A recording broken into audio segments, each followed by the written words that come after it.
بسم اللہ الرحمن الرحیم۔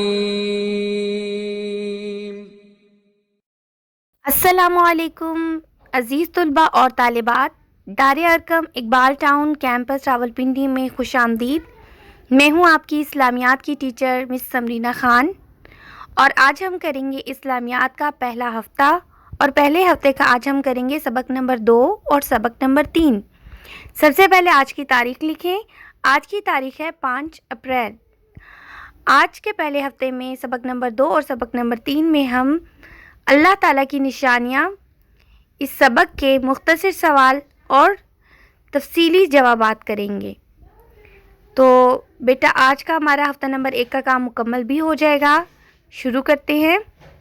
سب سے پہلے آپ نے اپنی نوٹ بک پہ ایک بہت ہی خوبصورت ٹائٹل پیج بنا لینا ہے اس سبق کا۔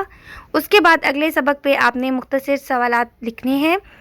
تو سب سے پہلے آپ نے لکھنا ہے سبق کا نام، اس کے بعد آپ نے لکھنا ہے مختصر جواب دیں۔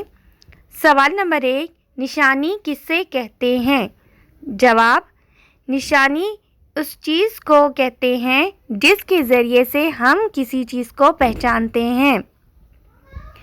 پھر آپ نے لائن لگا لینی ہے، سمپل لائن۔ سوال نمبر 2، کائنات پر غور و فکر کے نتیجے میں ہمارے ذہن میں اس کے بنانے والے کا خیال کیوں آتا ہے؟ جواب، کیونکہ جب چھوٹی چھوٹی چیزیں خود بخود نہیں بن سکتی تو اتنی بڑی کائنات کیسے بنانے والے کے بغیر وجود میں آ سکتی ہے؟ بیٹا یہ ظاہری بات ہے کہ جب کوئی چھوٹی سی چیز خود نہیں بن سکتی تو اتنی بڑی کائنات خود بخود کیسے بن سکتی ہے؟ تو یقیناً اس کائنات کو کسی نے بنایا ہے، اس کے بنانے والی ذات کا نام اللہ تعالیٰ ہے۔ اب ہم کریں گے سوال نمبر 3۔ کائنات میں موجود کون کون سے نظام اللہ تعالیٰ کی نشانیاں ہیں؟ جواب، کائنات میں موجود مختلف نظام اللہ تعالیٰ کی عظیم نشانیاں ہیں، مثلاً دور آب کا نظام، دور خوراک کا نظام اور نظام شمسی وغیرہ۔ سوال نمبر 4، دن اور رات کی تخلیق کے بارے میں ایک آیت کا ترجمہ لکھیں۔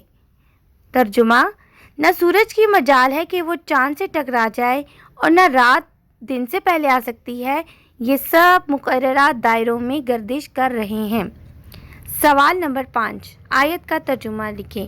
ان فی خلق السماوات والارض واختلاف اللیل والنہار لآیۃ لأولی الالباب۔ ان بے شک فی میں خلقی بنانے میں، سماواتی آسمانوں کے، والارضی اور زمین کے، واختلافی اور بدلنے میں، لیلہ رات کے، والنہاری اور دن کے، لآیتن البتہ نشانیاں ہیں، اولو الالباب عقل والوں کے لیے۔ تو یہ تو تھا لفظی ترجمہ جو میں نے آپ کو سمجھانے کے لیے کیا ہے کہ آپ کو یاد ہو جائے۔ اب ہم اگلے صفحے پہ لکھیں گے اس کا بامحاورہ ترجمہ۔ ترجمہ، بے شک آسمانوں اور زمین کی پیدائش اور دن اور رات کے آنے جانے میں عقل والوں کے لیے نشانیاں ہیں۔ یہ تو تھے مختصر سوالات اور جوابات۔ اب ہم کریں گے تفصیلی جوابات۔ جائزہ سب سے پہلے آپ نے جائزہ لکھنا ہے، پھر آپ نے لکھنا ہے تفصیلی جواب دیں۔ سوال نمبر 1، دن اور رات کی پیدائش کا کیا مقصد ہے؟ جواب، اللہ تعالیٰ نے دن اور رات اس لیے پیدا کیے تاکہ ہماری روزمرہ کی مصروفیات میں تناسب پیدا ہو سکے۔ ہمارا جسم مسلسل کام نہیں کر سکتا، اسے آرام کی بھی ضرورت ہوتی ہے۔ اللہ تعالیٰ نے دن اور رات اس لیے بنائے کہ ہم دن کو کام کاج کریں اور رات کو آرام کریں۔ دن بھر کام کاج سے تھک کر رات کو آرام کرنے سے ہم اگلے دن کے کاموں کے لیے تازہ دم ہو جاتے ہیں۔ یہ تو تفصیلی جوابات میں سے پہلا سوال تھا جس کا تفصیلی جواب ہم نے لکھا۔ اگلا سوال ہے سوال نمبر 2، اور سوال نمبر 2 ہے، دن اور رات کا نظام شمسی کے ساتھ تعلق واضح کرے۔ مطلب بچوں کہ ہم نے یہ بتانا ہے کہ دن اور رات کا جو نظام ہے اس کا نظام شمسی سے کیا تعلق ہے۔ تو جواب ہے اس کا، دن اور رات کا آنا جانا زمین کی حرکت کی وجہ سے ہے۔ زمین سورج کے گرد اپنے مدار میں گردش کرنے کے ساتھ ساتھ اپنے مرکز کے گرد بھی گردش کرتی ہے۔